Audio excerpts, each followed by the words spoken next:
All right, ladies and gentlemen, we are live. This special edition of Special Dummies Unit. Right. I guess it's a trial run for us. Yeah, we were Right. talking Look, about doing I this know. anyways. Well, we were talking about the whole conspiracy thing, and this is, to me personally, this is the tip of the iceberg. This is the beginning. This is the beginning of all of the conspiracies,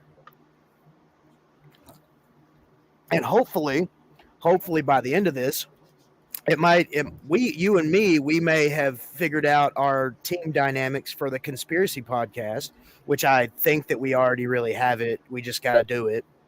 Right.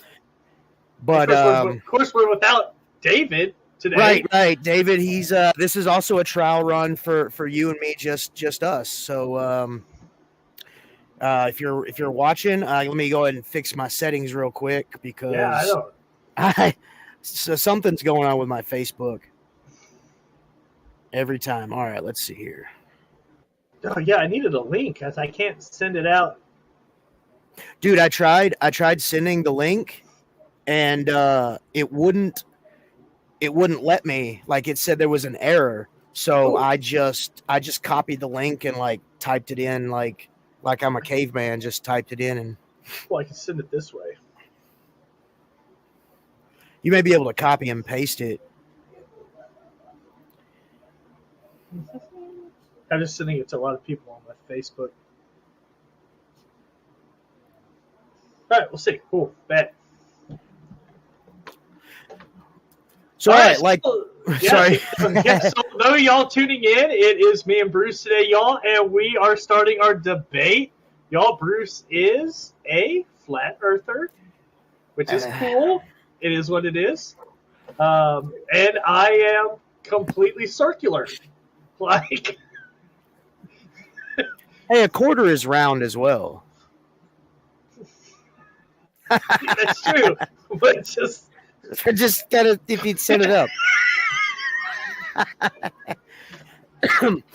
All right, so I guess the way we're gonna do this is fact. I'm gonna do air quotes for both of us. Fact versus rebuttal. All right. Is that how I've never? I was telling my wife earlier today. I've never been in a debate in my entire life, and I am the most nervous that I could possibly be. Yeah, well, and it's crazy. Being on the debate team, like normally it's allotted times, and so it's just who comes up with a better argument. But I like bouncing off of back and forth to each other, especially if we're trying to come to a common ground. Right. So I like well, that. I can almost bet by the end of this, for one, we're gonna know each other a lot better, and for two, we're gonna find a lot more common ground than there is, negative ground. I'm drinking Long Island iced tea, by the way. What is that cup? It's huge. Oh, dope. Long Island iced tea. I'm drinking an Ultra Fantasy Ruby Red Monster. They're delicious. Didn't like it. I tried it. It wasn't for me. No. Well, like the first one, I was like, "Oh, that's kind of weird," and then I got another one, and I was like, "I like it." It's like you try something once, and I try it again. Wait, no, hold on. That doesn't work for everything. No, it doesn't work for. It does not work for everything. Okay, so just a little backstory. 7 years ago, I didn't go to math school. I'll be 41 on Saturday. So 7 years ago, I was a globe earther. I believed everything that I was taught in school. When NASA came out with something cool, I was like, "Oh my gosh, space!" I hope my grandkids get to see space because I am too old and probably too poor to take a flight up and see space. So I was 100% a globe earther, and I there was a debate jumping around online. It had fired back up, and it was on the flat Earth. So I was like, "This is silly. This is so silly, guys. We know that the Earth is round. We know that we've seen planets. We've seen pictures. We've seen video. It's round, guys. Stop." So about 3 weeks. So I went into the flat Earth, and I didn't just watch a couple of videos. This is 3 weeks, 21 days. I I did some research. I looked into it. I read articles. I read books. I read informational articles. I read the Antarctic Treaty. I've read a bunch of government documents. Just kind of piling over and just trying to debunk this whole thing so I could one I've done a lot of cool stuff in my life, pinkies up, but I wanted one more just so I could say, guys, I debunked the flat earth. Are all you guys are all dumb. Well, 21 days later, and I'm sitting on the edge of my bed, right? And this was I'd stayed up all night, and I got just a couple hours of sleep, and I woke up probably about 10 minutes before the alarm went off, and I had to go to the bathroom. Went to the bathroom, came back, and sat on the edge of my bed, and I realized, you know, guys, they lied to us. And in my head, I'm thinking, why would they do this? First and foremost, I am a Christian. I believe that I believe in God. I believe Jesus came and died for our sins, and I am a Christian. And So in trying to piece this together, I have my theories on why they would lie to us. Um, but nonetheless, a lie is a lie. So that being said, there's over 200 verses in the Christian Bible that talks about the flat Earth. Now, some don't consider the Bible to be a scientific document, right? They don't even consider it to be a historical document. Uh, Here's some actual scientific observations that I have compiled and that other flat earthers that have more money and more time and more energy to put towards researching this have have compiled. So, to start off, a definition, theory. It is a noun. A theory is an idea that is suggested or presented as possibly true, but that is not known or proven to be true. So, flat Earth theory, definition and words are very important. It in everything, because you say one thing and it means this. If you say another thing, it means that. And somebody hears something and they automatically assume it to be 100% fact. Same thing with, you got to have faith when it comes to this kind of stuff. And you got to you got to have a certain amount of faith in scientists when they tell you that, hey, this is this, we found this out. If you've never seen it for yourself, you have to take it on some kind of a faith that this scientist or this doctor or this whatever isn't just trying to make a buck off you or try to lead you in the wrong direction. So we'll start off with, on a globe model, the Earth has a radius of 3,958.8 miles, meaning the Earth should be dropping away from us an estimated 8 inches per square mile. So every mile that is in front of us, the curvature, how they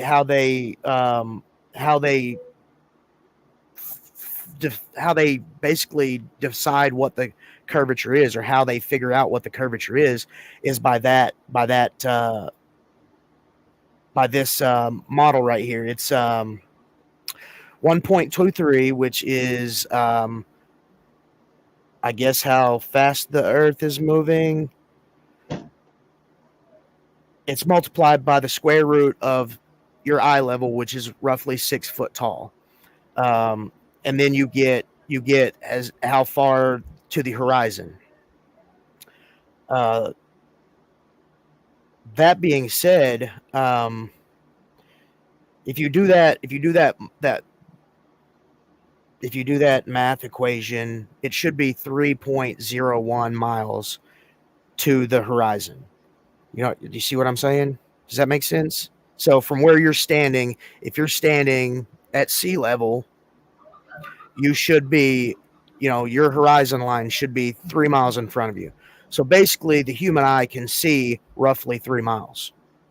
After that, water vapor, dust particles, all that kind of stuff tends to blur things a little bit.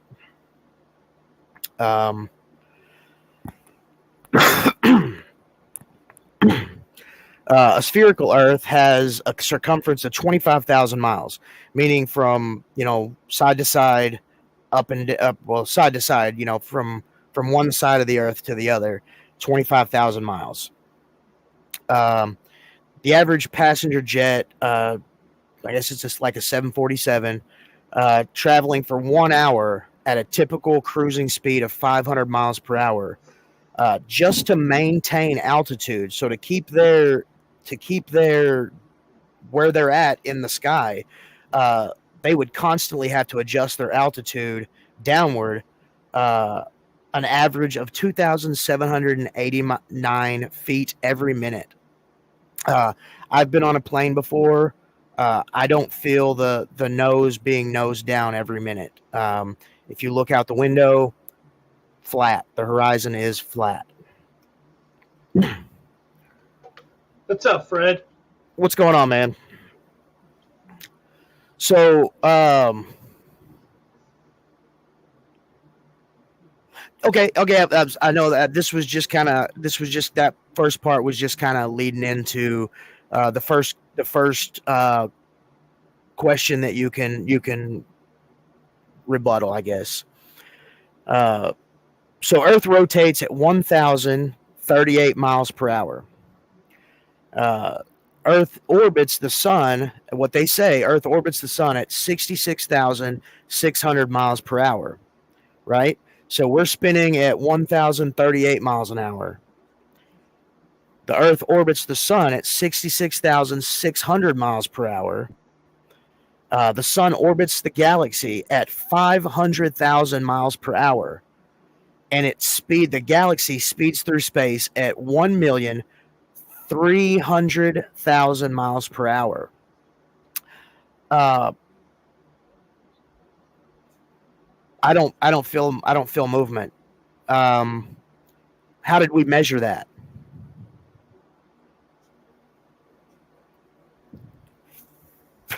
Basically, if you can't feel the movement, how did we measure it?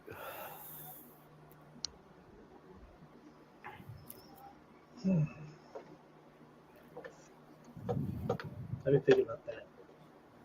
Well, for one, we got to talk about gravity, right? Okay. Yeah, let's talk about gravity. I like that. I love it.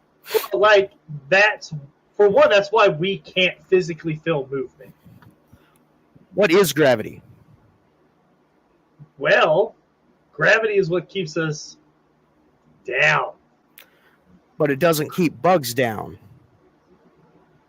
So, well, now hold on. Let's backtrack. So, okay. You got your introduction. So I'm going to go ahead and throw out my introduction. So, from what I gathered, first of all, the flat Earth was brought up by some guy in UK for one. Two, if you really look at the Flat Earth Society, their whole philosophy to define physics has been everything is a lie. Like, space isn't real. Every picture you see isn't real. Everything that has been brought up to that physics has debunked is just a big lie.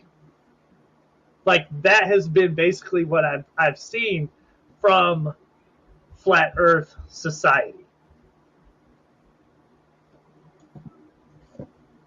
Okay, Is Flat that Earth. Okay, Flat Earth Society. The rebuttal. Flat Earth Society. They were actually created. They were actually created to discredit actual people who believe in the flat Earth. If you look at the Flat Earth Society's webpage or website, there's literally like the snow globe floating in space with all the planets that are around circling around it. No actual believer in the flat Earth believes that the Flat Earth Society is a real organization that was designed to further flat Earth research and to be a legitimate organization.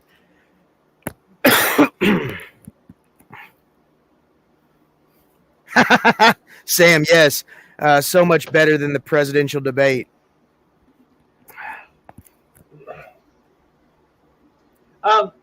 So what I have to ask you, because we're talking about movement and speed and things like that.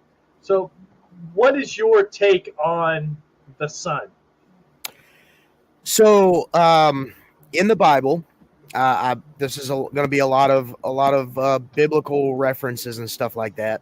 So in Genesis, God said He created two lights, one to rule the day and one to rule the night, and He put them in the sky for us to to see and to be able to You just say two, right? yeah. Yeah.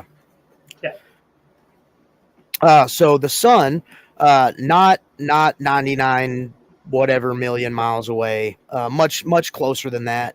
And much smaller. Yeah, absolutely much smaller. Probably, I've seen a lot of different estimates on the actual what the actual size is. General consensus is it's only about 3,000 miles across. Right. So that being said, a lot of this comes on faith. So the sun, you've seen those those pictures where the sun's shining through the clouds and it's creating a beam of light, and it's like just shining on one little area. Doing that. What I believe is inside our dome. There is two lights, one to rule the day and one to rule the night. And I will get into yeah. And how they rotate. They rotate in a almost like a figure eight pattern, opposite each other. Right. And they rotate at the same speed. Yeah. Well, I mean, and you can visually Right. visually check that by looking at the sun and the moon, how they travel across the sky. So yeah, I checked that out because when I was doing my research, I was curious about the sun and the moon and how it works. So like on the map, it's smaller, so it's only shining on a little part of the world, and as it's going, so is the other part, right? So I have to ask you, explain to me a solar eclipse, because the flat earthers believe that there's a third sun, and it's called the anti-sun. And if you said that the Bible only mentions two things, I need you to explain to me what a solar eclipse is, if there's only two things that produce light that the Bible says. All right, sorry, you did a lot of cutting out just now. You're good now. What was Okay. I think it was my signal. What was the question? So the Earth, or the sun in them travels like this. So you said that the Bible only talks about one to control the light, one controlled the evening, right? Flat earthers use solar eclipse as there being a third sun, and it's called the anti-sun. And it's a sporadic sun that moves about, and that's how they use to debunk solar eclipse. If the two things are constantly moving like this, they should never be able to cross in front of each other. Well, they're not on the same they're not on the same. I guess they're not on the stack. My belief is actually the moon moves a little bit slower than the sun. That's how we get our seasons. When the sun, so summertime, the up because so the flat Earth. If you look at a flat Earth map, the very center, which is north, if you look at a compass, the very center is the North Pole. It's if you look straight up, there's Polaris, the North Star. It's almost dead center of the flat Earth map. Right. So if you look at the southern hemisphere, the southern hemisphere is on the outer part of the Earth, right? You cut out really bad. I'm really sorry. The southern hemisphere, that would be on the outskirts. Okay, right? so when it's winter up north, the sun moves out to the southern hemisphere. Okay. So you're explaining to me about the solar eclipse.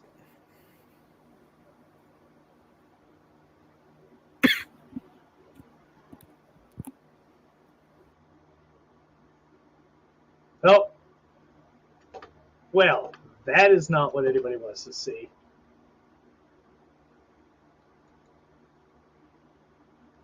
Well, anyways, until Bruce gets back, I guess it's just me. The debate argument there is that there should be no physical way that the sun and the moon traveling at the same speed. He believes that they travel at different speeds, which is okay, but then we would have no accurate track of time. Like 7 o'clock one time wouldn't be 7 o'clock the next time. Like, it's not physically possible for them not to travel at the same speed, or there would be no conception of time. We know that 7 o'clock in the winter. Oh, is he back? We know that 7 o'clock in the winter. Oh, is he back? We know that 7 o'clock in the winter. All right, you're back. What's up, bud? A little bit of a snafu. Internet is acting a damned fool here. Yeah, so you were talking to me about how you say that the sun and the earth moves at different speeds, right? Right, sun and the moon. Yep. So, can you explain? I think I know what you're going to. Like, it. The sun and the moon were designed so that we could figure out how time works and how one season goes into another season, and if they're not moving at the exact same time, then how would we be able to tell time? Correct? Right. Okay. Honestly, I don't know. I don't know anybody that, and that's not a cop out. I can't explain that part, because a lot of the things, just like being a Christian, I believe that God created us, and not just boom, there's man, down to the smallest little detail, the smallest cell, the smallest. I don't know how any of that stuff works. Right. But, and so that's why, you were talking about that's why the cop out for most people, and you actually, I love the road that you took. You're like, I don't have an answer for that. Most of the flat earthers that are like 100% like whatever, they're like, well, there's 3 suns. Like, that's their answer. No, and I've heard that the third sun being like the black sun. Is that what you're talking about? Yeah, I've never seen it. I don't know where it's hiding. I've never seen it. Now, well, unless like for a stretch, I could say, okay, maybe it's behind one of the suns, and then it comes out. I don't know. Like, right. Look, I'm not gonna lie. Yeah, I'm not gonna lie. There's a lot of this stuff like I said, I don't buy into that part. Right, and so that's why I'm glad that we did this, because like there's some things I figured that we would agree on. Like you telling me that there's 3 suns. Well, the flat earthers believe that the government has lied to us, that there is a 3rd sun. And when the solar eclipse happens, we're always taught not to look at it, so we don't actually know. And then they invented these special glasses, so when we look, we actually don't really see we don't the sun. see the other sun. Yeah. So I've actually looked at several eclipses, not for very long, because that shit will give you a headache. Our eyes were not designed to look at that intense amount of rays for very long. But yeah, I don't believe in the dual sun, nonsense. So the next question. I didn't go to math school, and I can't math enough to tell how that works. I've seen a couple of diagrams, and I've read a couple of books that describe how the sun and the moon operate together. And a really cool experiment that I'll tell you about in a little bit, that I actually did myself, which was pretty wild. Go ahead, next question. So you talked about the North Star, right? Uh-huh. It is a fact that you cannot see the North Star from the southern hemisphere. It's not, you just can't see it. So if we were on a flat Earth, would you not be able to see that star no matter where it is in the sky? Because it's the dead center. When you travel south, it's gone. It actually is there. It's just not as bright. I have seen pictures of Polaris from the southern hemisphere, taken from Australia. It's just very, very faint. Now, because I did research on this today, because you were going to say this, and the scientist dude said, no, you can't. He says it's too far away. Like most people would mistake what they see as Polaris. He said, but you can't see it. Well, that may be the case. But I love that the scientist said it was too far away, because if you look at the flat Earth model, if you were in Australia, it would be very hard to see certain things. But how come given perspective? How come? So let's go with constellations next, because people in the northern hemisphere does not see the same constellations as the people in the southern hemisphere. Well, they're the same constellations. They're just you're just seeing them from a different perspective. A lot of the flat Earth principles, they rely heavily on perspective and what our eyes can actually see. It's almost like I'm imagine being in a dark room, right? And there's a light, and it's in the corner to your left.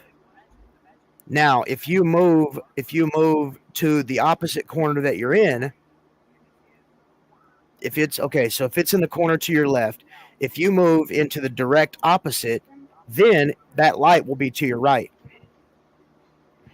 Right, you but see what I'm still saying? Be the same it's all light. about, but yeah, it's all about perspective and where you're standing in the room. But, so let's say, the example would be like, you're in the northern hemisphere, and the Seven Sisters, which is a constellation, it's like 7 stars. It kind of looks like a weird W or a Z thing, right? If I travel all the way down south, the Seven Sisters is gone. Like, that's not perspective. It is just non-existent for you. Like, you would literally have to travel back to see the Seven Sisters because it's gone. Like, it's not even changing directions. It's just not there, because you're going to go down and you're going to see a different set of stars, a different sky.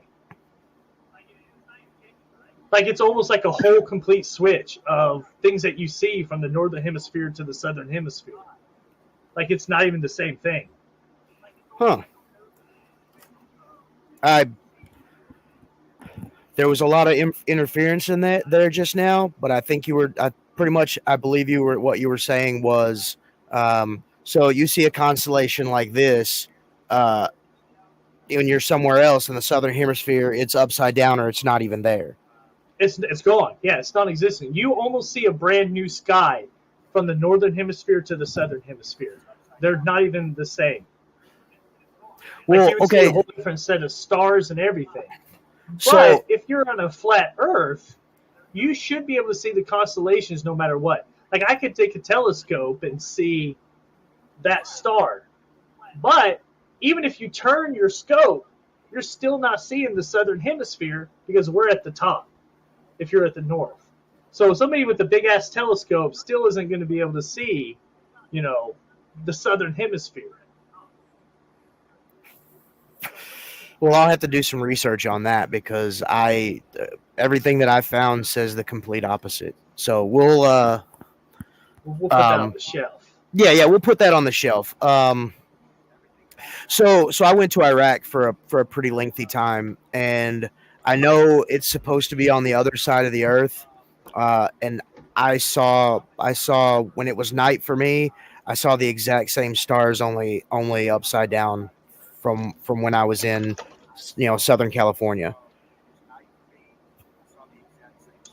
And that was back in 2003, 2004. It was a weird observation that I kind of put a pin in, but that's because that's like the northern lights. Like, wouldn't you be able to see that like everywhere?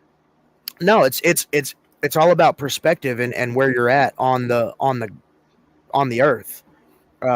Going forward, I'm just going to call it on the earth because I'm not going to say, it doesn't matter where you're at on the globe, or it doesn't matter where you're at on the flat earth, just earth. Just earth. Because again, the flat earth is literally it's a theory. And I gave everybody the definition of a theory. It's an unproven thing. I can say, hey, the reason why the clouds blow west to east and not north to south is because of this. Unless I can prove it, it's just a theory.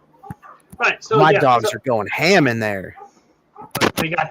Do they have ham? Maybe you should throw them some ham. Oh yeah, that would keep them quiet for a little bit.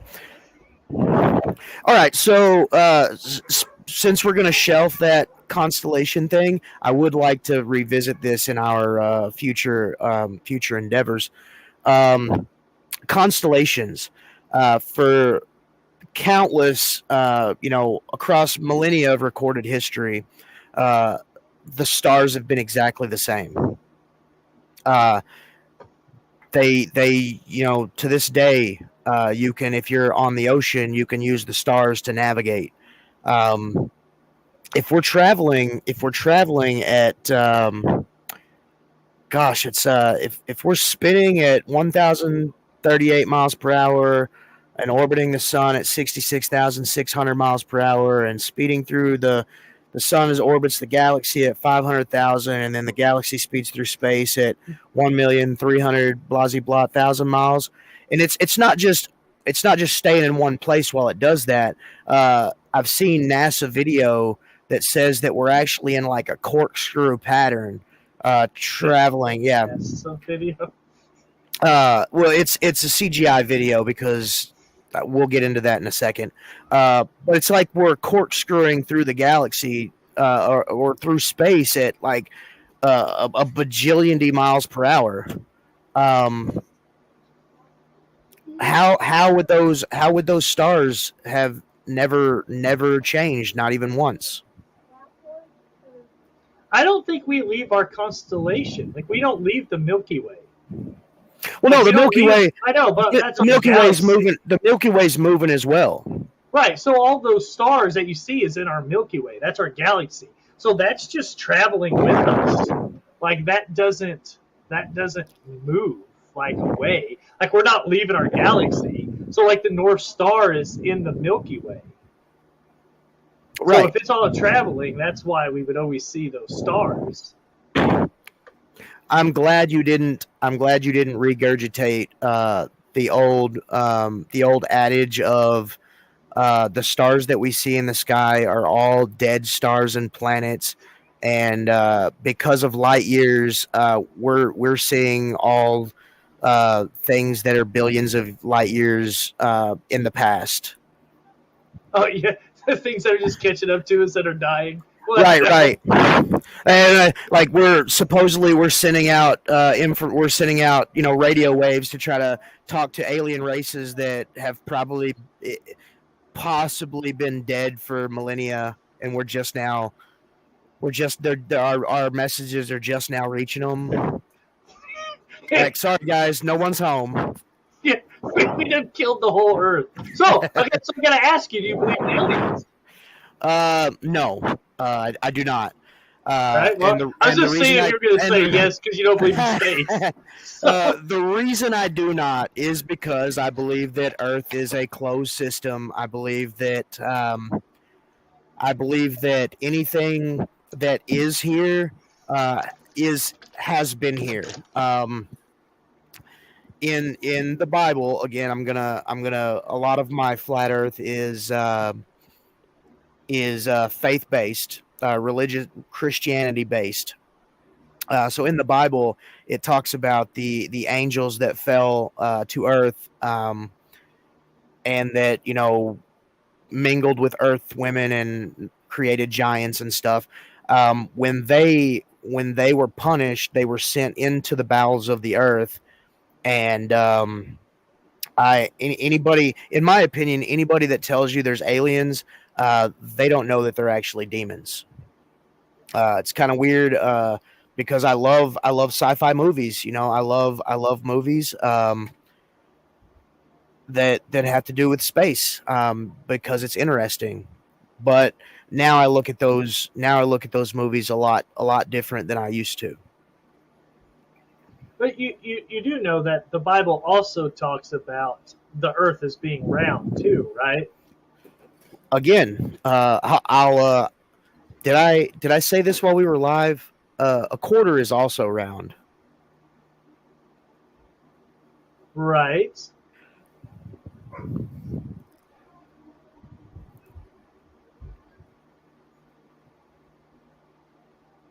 Are you there? Yeah, I'm still here. Yeah, no, yeah. So, I'm sorry. I'm sorry. So a quarter is also round. When you take that round quarter and you lay it flat, it becomes flat. Now, back then in the Bible, they didn't have all these newfangled things and all these things. So when you stepped out of your tent and you looked around 360 degrees or 180, what is it to where it's you just go make a complete circle? If you look at there it is. If you look at the horizon line, it creates a circle of your vision. That being said, round is the shape that you see. So that in my opinion that's where that came from. So my next question is, so let's say you're in the northern hemisphere, right? And this is going to talk about gravity, the Earth actually being round and spinning, because the only way they say for this to happen is you have to be an actual circle. So if you're in the northern hemisphere, you take a can of paint, you put it on a string, and you swing it, right? Well, it's going to go back and forth, and then it's going to start going circular, right? Now, if you go to the southern hemisphere, now get this, because if we were in one complete just regular orbit, you've got to be able to explain this to me. You swing the same can, it will start going in the reverse direction.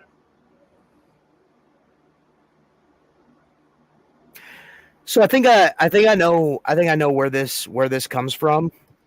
There was a study done, the pendulum study. It was done, and they set this thing up to try to be able to detect the movement of the Earth. Well, they started off by moving it, and it did its thing, and then it started rotating one way, and a couple hundred miles to the south they did it again, and it spun the other way. Well, what they determined was that detects Earth's gravity. Well, a couple of years after that, they tried to recreate that study, doing it exactly the way that those guys said it was going to be done.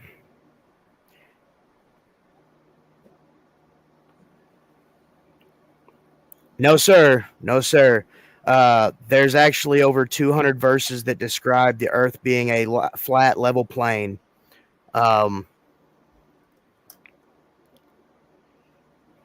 Anyways, so they tried to recreate this, doing exactly the way that those scientists did it, and after a certain amount of time, as soon as it lost its momentum, it stopped spinning altogether and was just straight up and down. It used the momentum of someone pushing it and the direction in which they pushed it to actually create the circular pattern that it was going in. And then after they did that a couple of times, they went and they found the machine, and there was actually a motor in that machine that kept it spinning a certain direction. So in my opinion, it's almost like the magician's trick, where you have a rabbit inside your hat, and like you hold your hand over here, wave it, and do something pretty. And when they're not looking at the hat, they pull the rabbit out and say, "Look, there was a rabbit in the hat the whole time."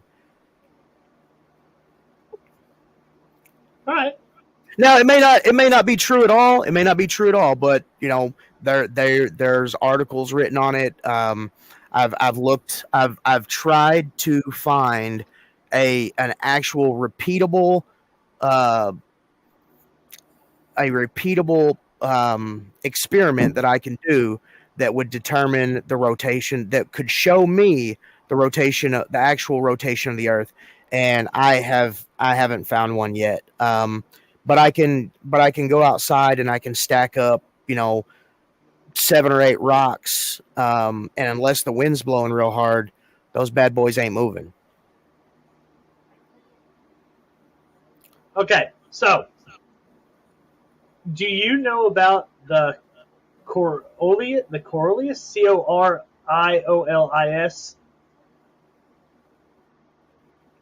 Coriolis. Coriolis force. Is that thing where, like, if you're in a car and you're driving at 60 miles an hour, you don't feel that you're going 60 miles an hour? So here's what it says. It acts as a perpendicular to the direction of motion as a spinning mass. Okay? The force leads to cyclones swirling clockwise in the southern hemisphere and counterclockwise in the northern hemisphere through the direction of the wind. It also impacts ocean currents. Are you ready for this? This is why I was doing this research. Long-range military snipers also have to make allowance for the deflection caused by the effect.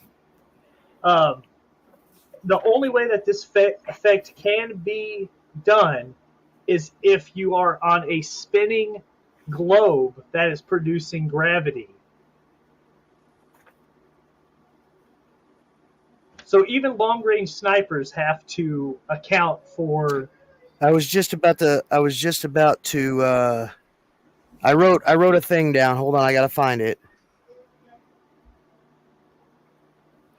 Here it is. Okay, so the longest ranged sniper shot in recorded history was 3,800 meters, or 2.361211 miles. The sniper that made the shot said, now this is just hearsay because I read an article that he said he did not observe the curvature of the Earth or the spin of the Earth or anything. In fact, when you're shooting, being in boot camp, they never even teach you one thing about curvature, Right, but the or the spin or anything like that. well, but I don't know, because they said right there that because they're also, and I got more military stuff for you in a minute, but if they were taking the same shot in the northern hemisphere and did the same, you set up everything the same building, the same distance and everything, they would still have to completely change the way that they're looking at it, because of the wind and everything is completely different due to that Corliss force or whatever it's called. I don't think you butchered it as much as you think you did. I think that's roughly the way it's pronounced. But I can't speak on that, because when I shot, I wasn't like shooting, miles at it. I wasn't shooting miles, but I never, our drill instructors, told us like, these M16s aren't your daddy's shotgun on your farm back home. That Kentucky windage ain't gonna work.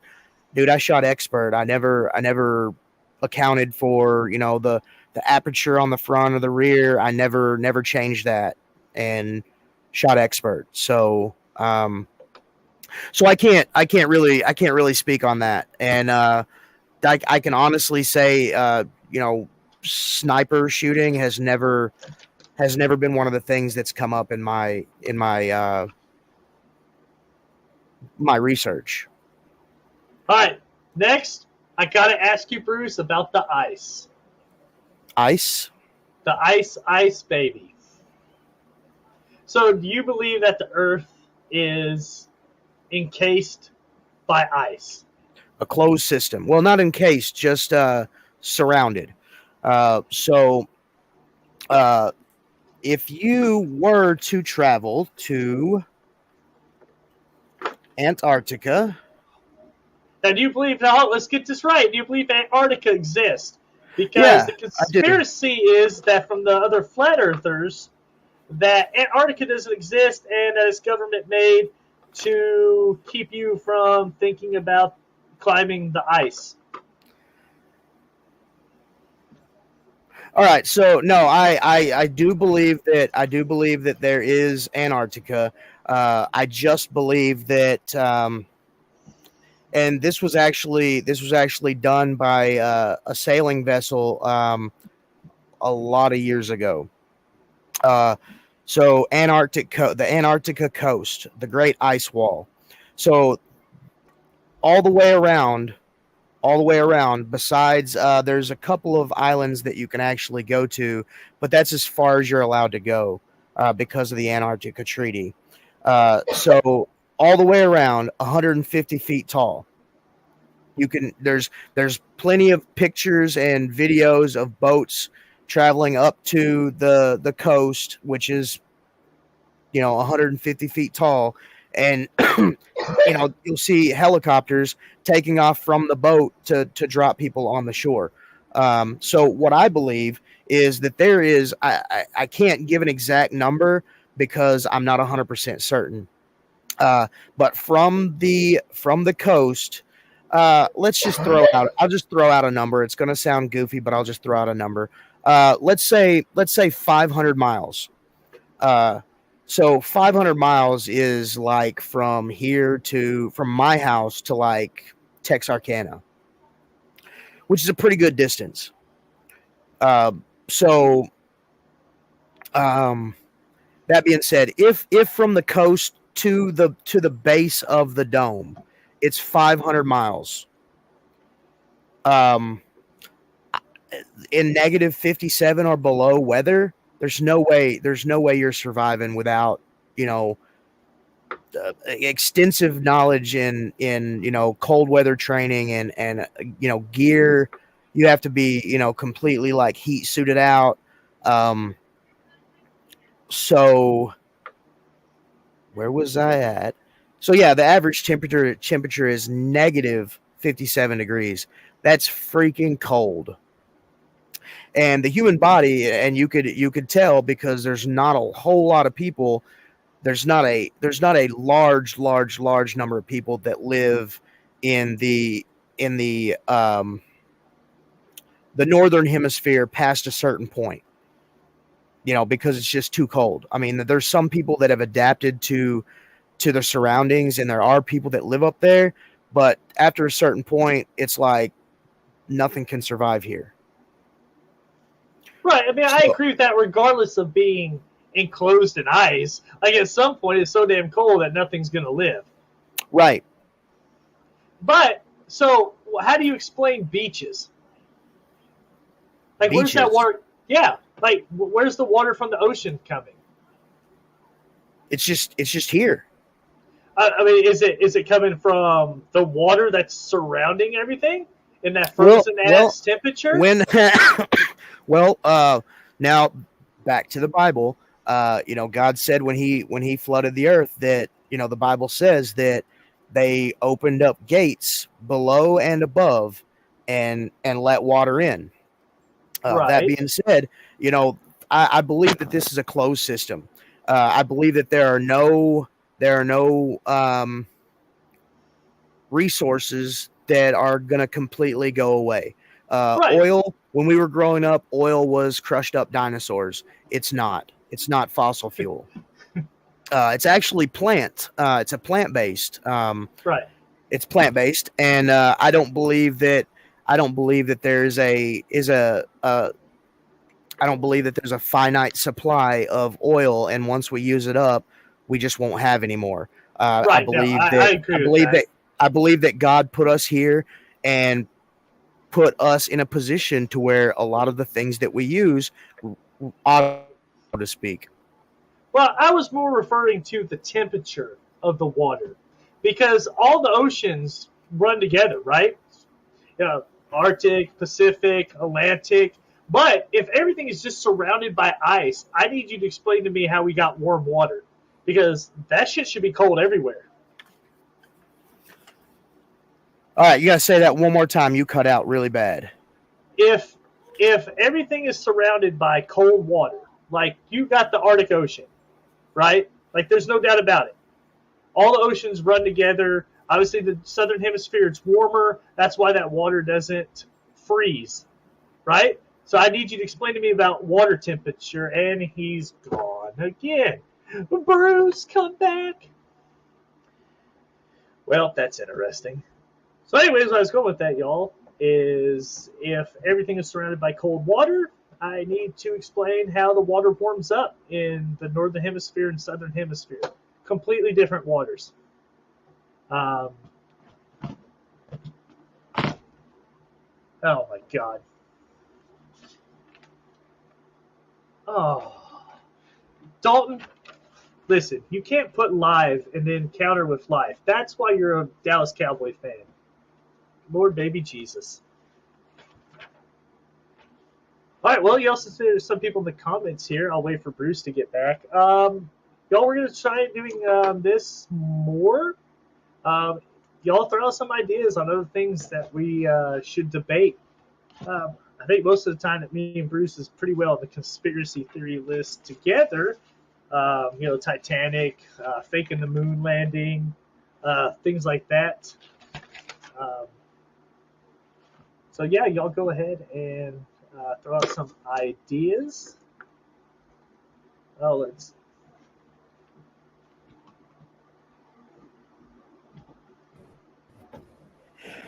Gosh dang it. All right, I'm back. Good. It's what sucks is that it zooms in on my face. Like I can't fix it either. I'm just like, oh God, poor people have to see me. So, sorry, what was water temperature? I need you to explain water temperature for me. Okay, water temperature. Man, it's the same as the electric fence that's around a certain a certain fence to keep animals in. The further south you go, the further you get to the base of the dome, so to speak. It gets colder. colder to the point that if you're in it for longer than a couple of seconds, you'll die. Same goes for the magnetic north. There's certain things that that are alluded to that are we're not supposed to see, so to speak. You know what I'm saying? Air quotations. There's certain things that were set up long before we were created that we're not supposed to see until a certain time, or we're never supposed to see. And right, that. But you didn't get the full answer there, Bruce, because you can go south, boom, warm water all the way, bud, south, boom, until you get all the way back to the top around Antarctica. Oh, the top's not. That's supposedly the bottom. So if you're traveling in warm water, you get all the way to the top, and then you get cold water. Complete separation, like it's night and day. Like right. Everything up at top is cold, everything down is hot. But if we're surrounded by freezing water, then there should not be any warm water. Like everything everywhere should be freezing until you get close to land in the southern hemisphere. Like if you go up to Canada, that water up there is fucking cold. I can go down to Florida and that water's hot. Where's the separation if we're just if it's everything's surrounded by ice? Like, why is that water so different? And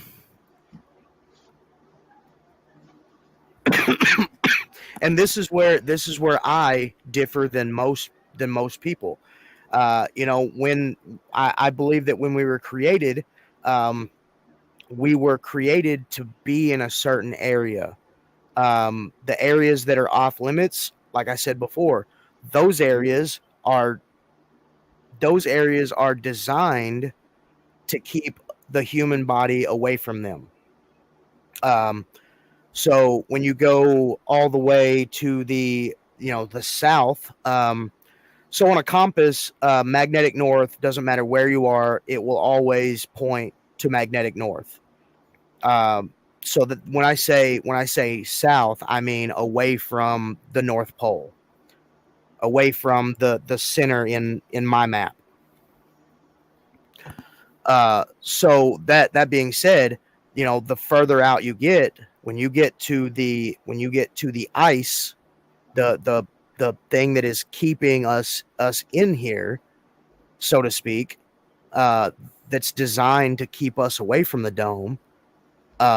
I believe that it was just made that way. It was made that way to be colder so that we wouldn't be curious, because we are curious. I mean, the things that we have supposedly done are, astronomical. The human species in itself is a curious thing. All right, now we're going if I didn't, okay, real quick, I want to say one more thing about the ice wall in Antarctica. Got it. So I know it was several years removed from when this happened, but in 1863, the 1860s to the 1870s, it was like 68 to 73 or something like that.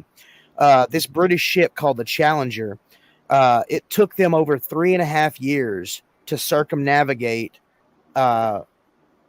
Antarctica.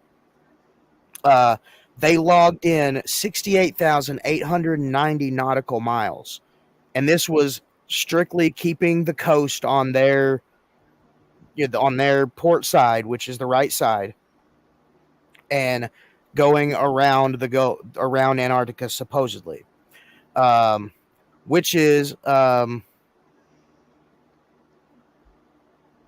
if you remember back to where I said the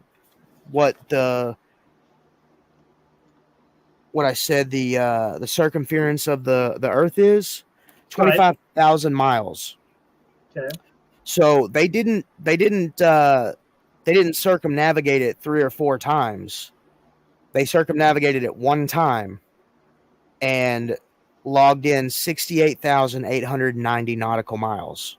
Right, but you also got to take into account there's a difference between walking in a straight line and walking in a jagged line. Like, that coast isn't completely straight. Like, No, it's not. No, and I get that. I do get that. But I mean, and you're supposedly in the southern hemisphere, so you're not really going the full circumference of the Earth. You're really going a shorter distance, because if you look at a globe map, it's a lot skinnier down here than it is at the equator. So let me ask you this, because I'm glad, like, this actually works in segment perfect to what I was going to ask you about, and it's going to be airplanes. All right, on the flat Earth map, Bruce, can you tell me what the 2 farthest points is on the flat Earth map? The 2 farthest points. The 2 farthest points. Like, if you were traveling from a plane, what would be the 2 farthest points on a flat Earth map? And it's actually Santiago to Sydney, Australia, is the longest 2 points on a map, right? Yeah. Okay. I was going to say South America to Australia. Right. Yeah. So if you, on a flat Earth, if you fly a plane that far on there, it should take you 7 hours. Okay. That flight takes 14 hours because we're curved. Unless that plane is just taking detours and fucking with people. So they do. This is where I go back to the conspiracy theories. Right. They do detour. If you look, there's an app that you can get that can track all the flight patterns. There are very, very, very, very few flight patterns in the southern hemisphere at all. A flight from Santiago to Sydney, it goes all the way over. If you took the same path, the distance. So the next comparison to that would be if you took a plane from New York to London. That is the same exact distance on a flat Earth map. It's a 7-hour flight. That's a direct path. You take that same flight from Santiago to Sydney on a globe, it is curved. That's why that takes a 14-hour flight. Unless, like everybody says, that the planes are just circling to make you think that we're going in a circle, it's a lot longer. I don't believe they actually circle. I believe they divert to make it more of a straight line. It's like if you're flying from like Japan to let's say, Seattle, Washington. If you had to divert the plane, in fact, this actually happened. A woman was pregnant on a plane, and they diverted to Anchorage, Alaska, when it was closer to fly to straight through. But this is just a direct flight. If you left from Santiago to Sydney, it's a 14-hour flight.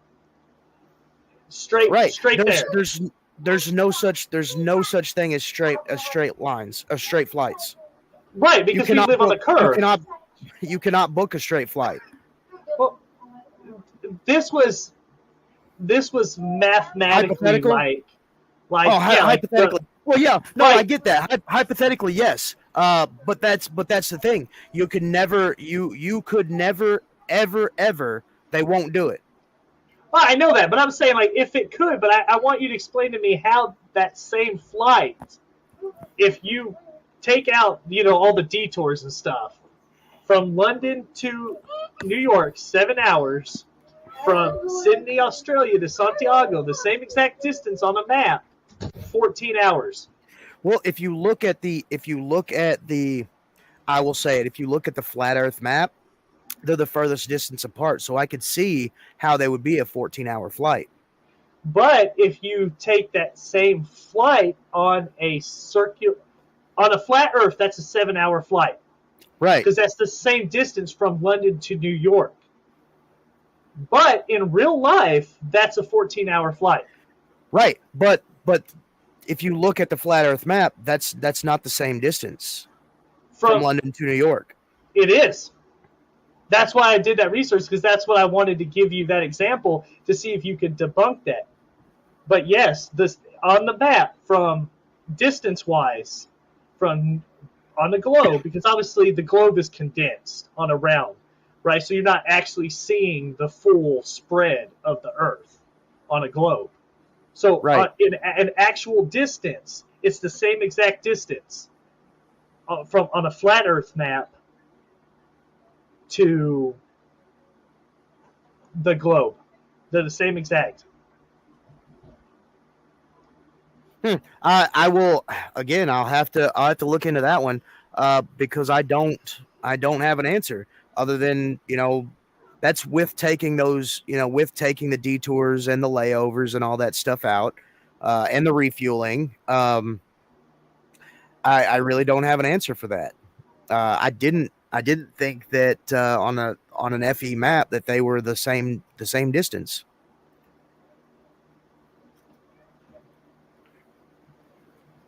Couldn't debunk it.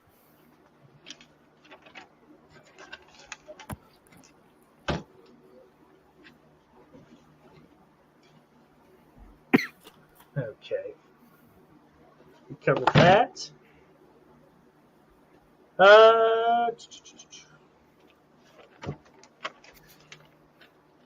right. You got anything? I have one more thing. Go ahead. I've got a few things that.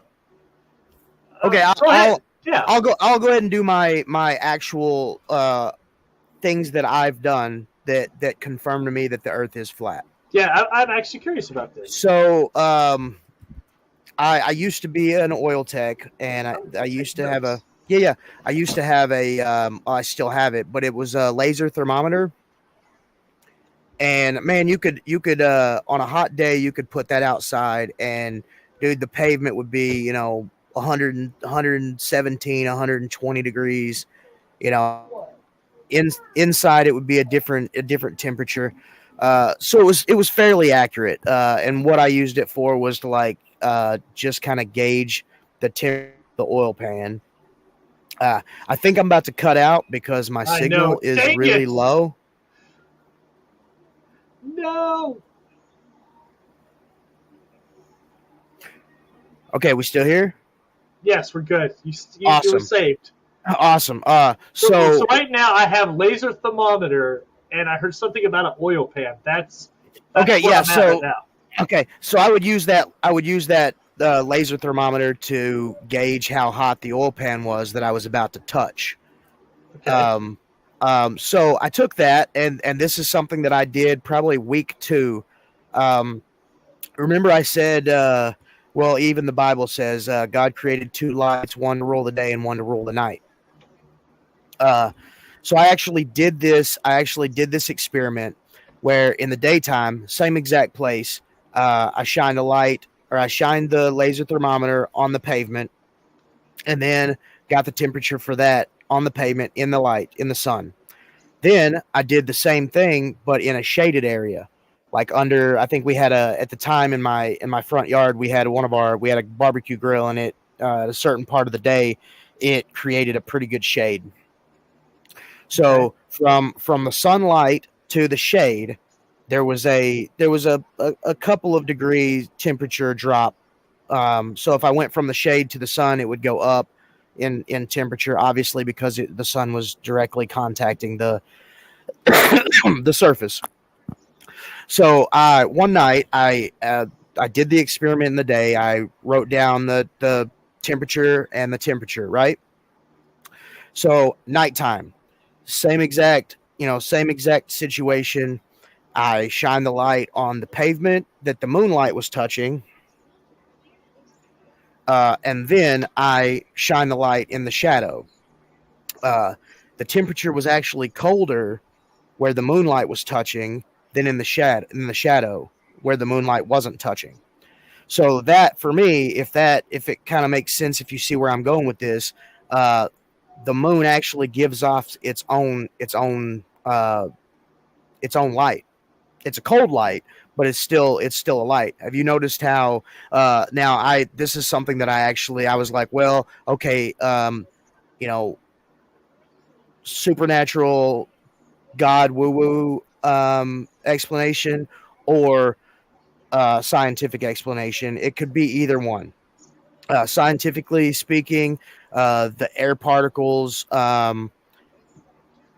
move around and let the heat expel from the earth at night, which makes it colder. Or God created a light for the day and one for the night. So for me, that kind of reaffirmed my my theory, or at least it helped me along when I actually did that myself. Another experiment that I've done myself was the standing on a beach with with a ship out in the ocean. As you're looking at the ship, it's looking like it's disappearing, but you take a pair of binoculars and you put them to your eyes, and it's right in the same spot and level. All of that curvature disappears.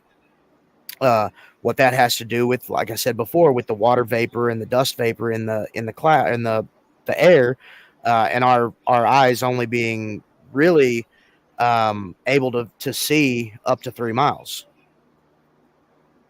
So you think when the object, so what my last argument was is, oh shit, dropped my phone. Oh damn.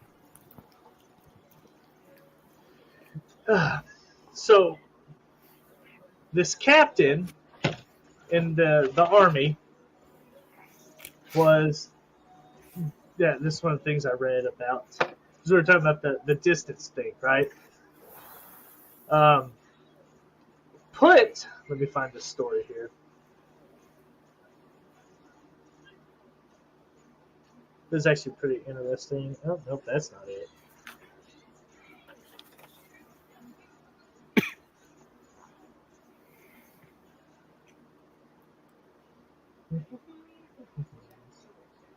Bruce, I think this went really well.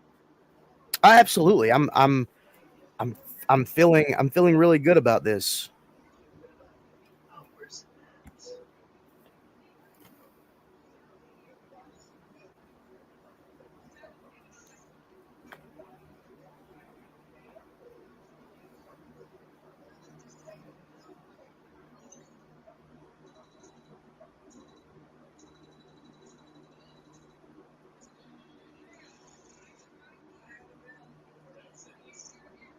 Did you know, I didn't even know that there was a presidential debate until earlier. I heard about it. I like listening to Steven Crowder, and I like when they do their debate live streams, because they do live fact checking for both parties, and now I will also listen to other debate, live debate streams, just so that I'm not like in an echo chamber, like one-sided view, because the Louder with Crowder show, it definitely leans heavily towards the right. But I'll probably listen to it tomorrow, maybe. All right, so you were talking about something like this. This is from a distance. Yeah. Right? Oh, dude, perfect. Perfect. So I knew it. So, dude, you know how far that is? This photo was taken from Mount Baldley in Indiana National Park. Yeah. That is on the southeast coast of Lake Michigan. Yeah, you know how far that is, dude? Now,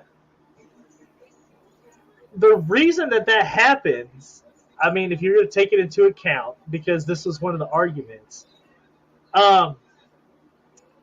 For example, let's say the sun beats down on a black road in a hot summer day, right?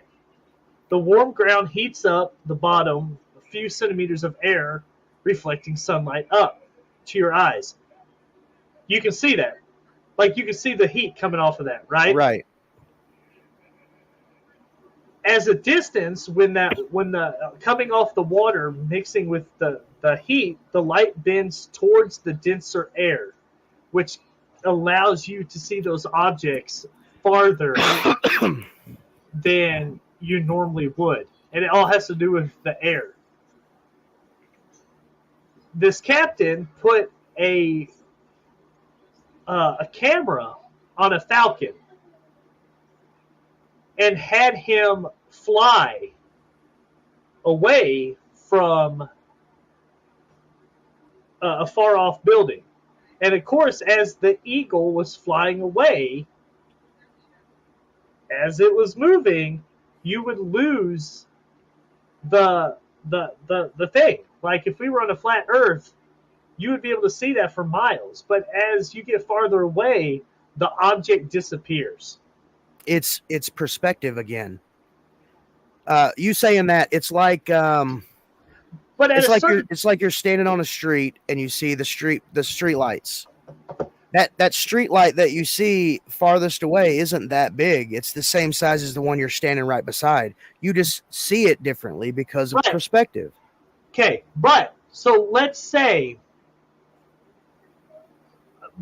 based off of, let's say that you lived in the very bottom southern hemisphere, right? It's a telescope. I don't care. The biggest telescope is not going to be able to see your house. Why? It's not because it's too far away, but because the curvature of Earth doesn't allow you to see it. If that's the case, you should be able to see clear across one side of the Earth to the other with the most powerful telescope. Has anybody ever done that? Don't know. If you don't believe space is real, then we don't know. We don't know what we're seeing. Because the telescopes can see up, but you can't see straight. Why not? Because of the bend of the Earth. I think to shut the whole thing down, the whole flat Earth debate down, I would need, and it seems like it's changing the subject, but it's kind of not. So what I would need to see Earth rotating from space from a completely uninterrupted live feed, and I've never seen that before in my life. I don't know. Like the whole debate of, we went to the moon, we didn't go to the moon. One thing that, something that came out in 2020 kind of quietly, they just kind of quiet released it. Because there was something crazier going on in the world in that year. The moon is actually in Earth's orbit or Earth's atmosphere. NASA actually came out and said the moon is actually in Earth's atmosphere. So back to the curvature thing. So I've got a couple of examples, and these are things that you could look up. So there's this thing called the modus tollens. I probably butchered that. It's a rule of logic that states if a conditional statement is accepted, then and the consequence does not hold, then the negative of the antecedent can be inferred. Basically, if P, then Q. If no P, then no Q.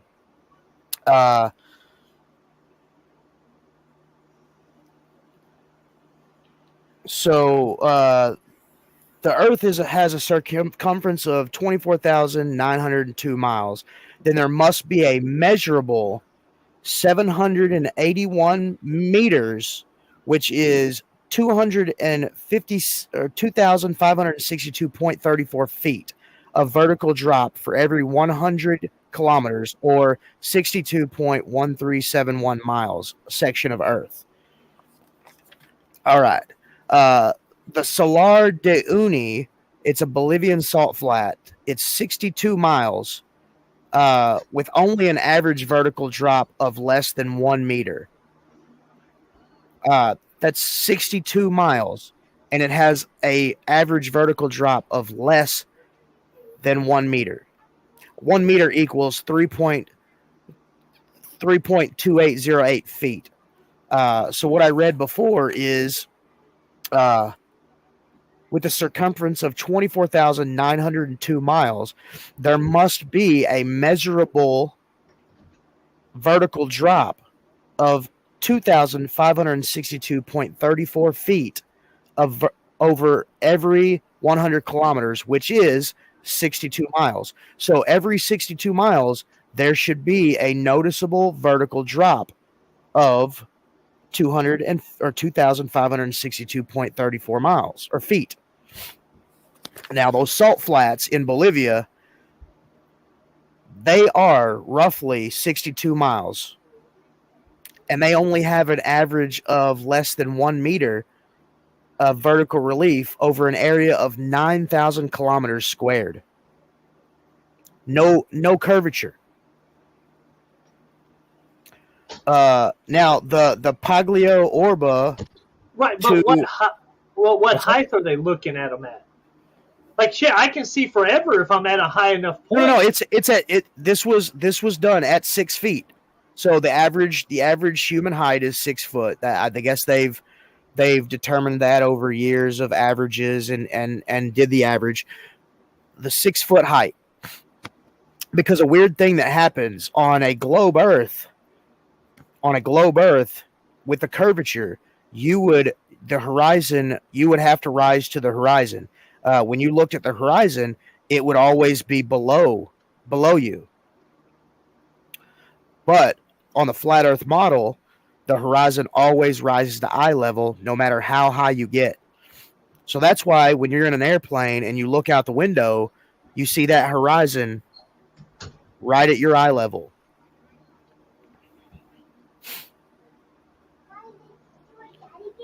The Suez Canal, it joins the Red Sea with the Mediterranean. It's about 100 miles long. It forms a straight and level surface of water from one end to the other. No allowance for any supposed curvature was made in its construction. You can go there. You could go there right now, and you could look at pictures from however high you want. I'm sure they have pictures of all the different heights. There's not one stitch of curve. Right. It's not based off of when they're making it for curvature. No, because if you were an engineer, you would know that when you lay a railroad track, when you lay a road, when you're making a bridge, you are taught to not even factor in a curvature.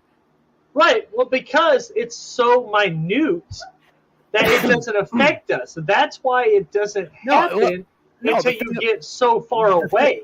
The thing about it is it does happen because they have created a math equation to accurately on a piece of paper to accurately predict the curvature of the Earth. Except for it doesn't work. I mean, it does work because you can say 1 + 1 is 2, and you could see that it's 2, but there should be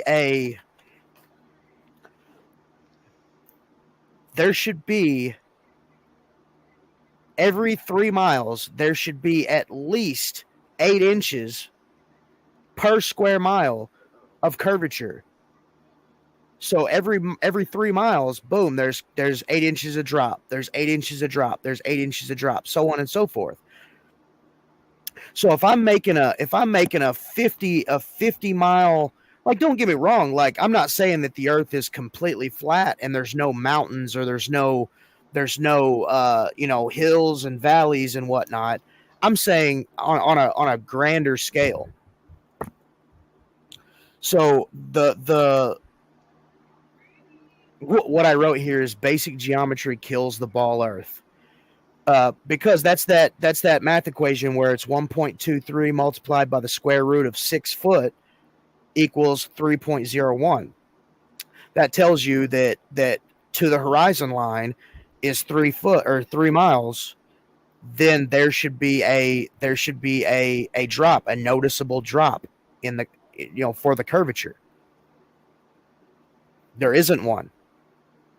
See, a lot of these things that I was researching, it was the whole modus tollens thing where, Yeah. if P then Q, if no P then it can't be Q. So, I said, okay, the flat earth or the ball earth, the globe earth, it says for every 3 miles there should be an 8-inch drop. It's and if there's not a drop every 3 miles, then the earth can't be round, because we've been on this earth for how long? And if their math doesn't math, then then what shape of the earth do we live on? I had a whole. I didn't know you were going to bring that up. Like, I actually had a whole thing. Sorry. No, it's cool. No, like, I had a whole thing about that. Like, there's a whole thing that debunks that whole curvature thing, because the higher up you go, the farther out you actually see the curvature of the earth. Have you? And before we couldn't get that high, So that's why that dude with that hawk that put the camera on, flying out there, you can see forever, and you can see, things curving in the distance. Like, you're not going to be able to know it just by walking and things. I just don't understand. Like, if you're walking down the street, that building is going to start disappearing. No, it really won't. It really won't. It's all about perspective. Mm-hmm. It's the same thing with hold on a second. It's the same thing with the light post analogy. You're standing by a light post that's 10 feet tall.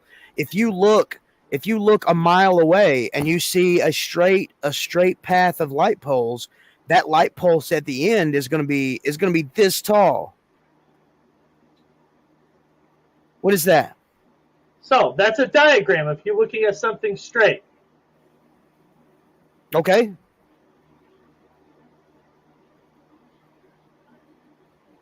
I guess I'm not getting that. What is it saying? It says, notice the light from the top. If we were on a flat earth, you would be able to see the whole entire building. Right? I don't believe that you would. If you are farther away, you're not going to see that whole entire building. Like, if you were in a straight line, until you put the binoculars on that extends your field extends your field of vision. So, at what point do those binoculars not work?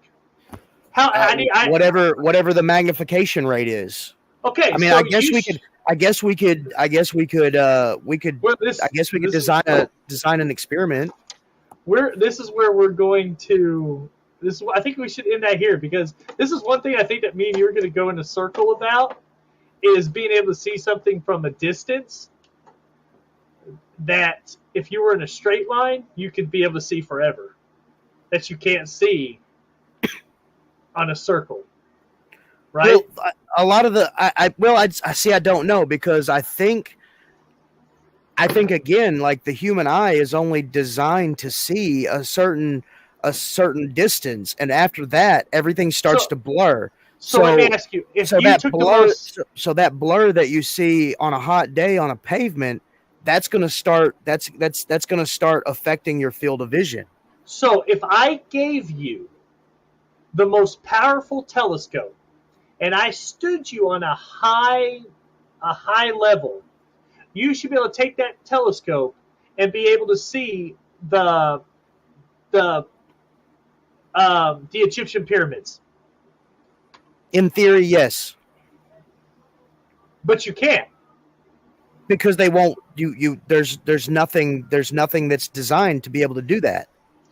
I mean, a space telescope, if you believe that those exist, but you don't. Oh, no. I believe that the telescopes exist. I just don't believe that what we're looking at is real. So you think that you could take that telescope and be able to see the pyramids all the way across the map? I strongly believe that is a yes. Okay. But that right there is saying that I have all of the tools that I need to be able to do that, which basically just means all I need to do is crank that son of a bitch down and point it at Egypt. And you should be able to see it. I got you. That's what I wanted to know. Well, I mean, and I say that because if you look at the distance that these telescopes are looking into space and seeing these things, you would it should be the same. It should be the same on a flat Earth. It should be the same. I got you. All right, that's just what I wanted to know. But then that goes back to the conspiracy that they won't let us. And as of right now, we don't know. Right. There was no way of knowing. So this is really good. I'm glad you didn't shut it down. I'm glad that we came. I don't think we're at an impasse though. Like what do you mean? I don't. Well, I thought you thought we were at an impasse and we couldn't get around that question. No, I strongly believe. I strongly believe if I had a telescope that and free reign to use it, man, I'd crank that son of a bitch down to Egypt and I'd be like, Roland, look. I mean, that's what I wanted. Like that's what I just wanted to. That's how I know that you 100% believe by what you stand. I'll get back with you on that other thing about the curvature. I just know, based off of what we've been told, that you can't see anything from the northern hemisphere to the southern hemisphere because of curve. Like you just can't do it. Right. That's what. But there. If you look at the actual science behind it, there's no detectable curve. Like either A, the Earth is round and it's a lot bigger than what they claim it is. If that's the case, why are people paying millions of dollars for houses in California? That's because we're stupid. Can we agree? Well, I agree. I agree. If the Earth is a lot bigger than what they're telling us, we should all be living on this place tax free. We shouldn't be paying for a place that we were born into. I don't know why people pay taxes on this planet. It's dumb. Bruce, that's a whole nother. It's a whole nother episode. Taxes. Right, so let's agree. Anyways, let's finish it up with this. So some things that we agree on. One, that there's not three suns. Oh, absolutely not. I think that's the silliest. I think that's the silliest bullshit I've ever heard. Two, if you get to the edge of the ice, there's not people there waiting for you that are going to arrest you and put you in jail forever. Well, okay. Now the Antarctic Treaty. You have to. So that treaty was signed into law December 1st, 1959. At that time, there was 12 countries whose scientists had been active in and around Antarctica during the International Geophysical Year of 1957 and 1958. So they all signed a treaty saying that they would only use Antarctica for scientific research and the furtherment of man, and they wouldn't use it to try to take over the world. So right now, the treaty represents 56 countries, which is 2/3 of the human population, and the only place average humans are permitted to explore are the South Shetland and South Orkney Islands. No inland exploration is permitted at all. If you want to explore the inland, you have to get at least I think you have to get a permit signed by over half of the countries that are with that treaty if you want to go do research. And even then, you're only allowed to research in a certain spot. But you don't think that's. Do you think that's because the government don't want you to discover that we live in a dome? I believe that the answer to that kind of lies in the first thing that I said. Like after 3 weeks, I sat on the edge of my bed and I realized that we were lied to. I believe that we are being. I believe that we are being lied to, and I believe for a certain reason. And if you want me to tell you what that is, I will. Uh, all of the 3 people watching will think I'm a complete psychopath, but I will elaborate if you'd like. Bruce, I will not look at you any less different than Then you. Go ahead. Lay it on me, man. Okay, so as a Christian, we believe that God created us. Uh, our Creator created us and put us in a paradise, so to speak, so that we can live almost like a game preserve. You know what I'm saying? Almost like cattle in a fence, except for he doesn't like eat us that we know of. But anyways, so like I was saying, we are divinely created. We have a purpose. We have a reason for being. We were created to worship God and to grow spiritually. If there is a wall and the government knows about it and we don't, I feel like they lied to us to take us away from God.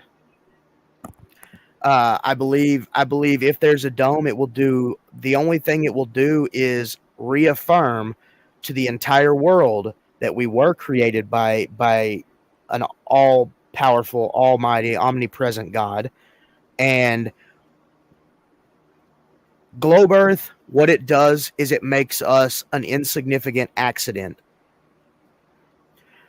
If there's one Earth on the globe, if there's one globe Earth, there is a bajillion globe Earths that have the potential to have life on them that thrives the same as it does on this Earth.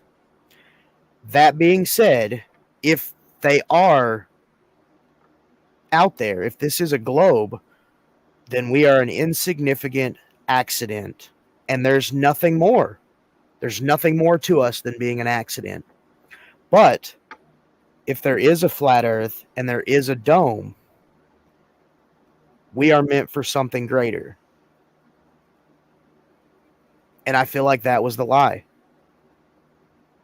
And I feel like that lie is the tip of the spear of all the lies that came after that. And you know what? I will not even debate that because that's what you believe. I don't believe that we're an insignificant accident. There's good people on this planet. There's bad people on this planet. There's in between people on this planet. Up until a couple of years ago, I just knew that there was a guy named Roland that David was really good friends with. Fast forward almost a year. We've never met in person, but I'm super glad that I know you, and I'm thankful for David introducing us. And I believe that we were created for something more. So if the Earth isn't flat, then I'm wrong and I lose nothing. It's almost like the debate on whether or not you believe in God or not. If God doesn't exist, then if I die, nothing happens. But if God does exist, and I don't believe in him and I die, I lose everything. I would like to have that conversation with you one day. I think we agree, but we disagree on certain things, and that's cool because there's two things that I normally don't debate with people, and that's religion and politics. Well, I don't. But and I don't even call it debating. Like when I don't. Go ahead. When I'm talking with if me and you had that conversation, it wouldn't be debating because I love to know other people's beliefs. Right. I'm the same way. some people take it to the extreme, and I'm like, this is why I don't have these conversations with people. Right. And I've been tricked into having those conversations before. I got tricked by a guy. I got tricked by a guy outside of Walmart with this. Oh, wow. And he was like, do you believe in God? And I was like, man, I don't have this talk with people, dude. Like, it's not for me. And then I told him how I felt, and he was like, "Oh, you piece of shit, you're going to hell." And I'm like, "Okay." I am a Christian. I have some off the wall beliefs about that as well. I wouldn't consider myself a traditional Christian in the same light as you would see, like, people like browbeating you with Bible verses and the, you're holier than thou. I believe that man is flawed. I believe that you get enough men together and eventually evil shit's gonna happen. And not just men, because women can be a part of it too. But I strongly feel like the church that was established has kind of been bastardized over the centuries. So let's hold on to that. Yeah, please. For sure. Yeah, we'll have this. I would like to do this in person too, because it's so much better. I always take this Bible verse and I say it. And this is not. I just want to put this out there. This isn't Special Dummies Unit is turned into Christian Chat Radio. We just this is just getting to know both of us. I always say there's a verse in the Bible that says, and God said, "When two or more are gathered in my name, I am with thee." I feel it right now. Actually, it's really weird. Like, the hairs on the back of my neck are standing up. I've always equated that to God's presence. And if anybody comes back and they watch this, y'all listen. It's a great thing about people is that you can choose to be who you want to be. You can get mad about people having their different opinions and things like that, but it's how you react which makes a difference in life. Like, I don't agree with Bruce and his flat earth, but that doesn't mean he's a piece of shit. Like people who believe in God don't believe in God. That doesn't make you an asshole. That just makes you have different opinions and things. Right. And can you imagine, I believe that God created us all different and exactly the same. Can you imagine if all of our differences, we woke up one day and everybody was exactly the same?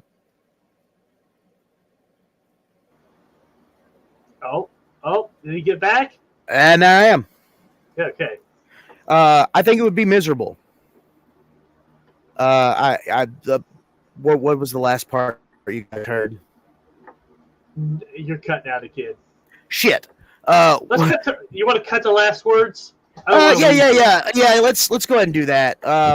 This effing internet, man, it's garbage.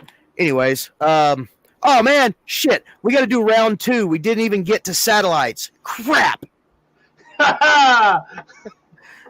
Round 2 coming soon.